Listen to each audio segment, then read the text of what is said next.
যুবক, আজকে তোমাদেরকে বলি, তুমি যদি মুসলমানের সন্তান হয়ে থাকো, তাহলে আজকে তোমাকে এই চিন্তা করতে হবে, এমন কাজ আমি করব না যেই কাজের জন্য আমাকে মৃত্যু পরবর্তী জীবনে আমাকে গুনাহ পেতেই থাকবো, এই কাজ আমি করব না।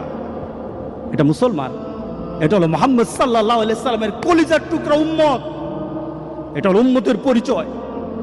আজকে আপনি আশ্চর্য হবেন, গোটা পৃথিবীতে এখন নেট ব্যতীত মানুষ থাকতে পারে না।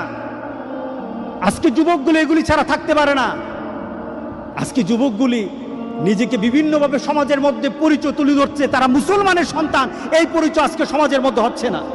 আল্লাহ সুবহানাহু ওয়া তাআলা আমাদেরকে বলছেন, ইন্না নাহনু নুহয়িল মাউতা ওয়া নাকতুবু মা কদ্দামু, আমি তো মৃতদেরকে জীবিত করি।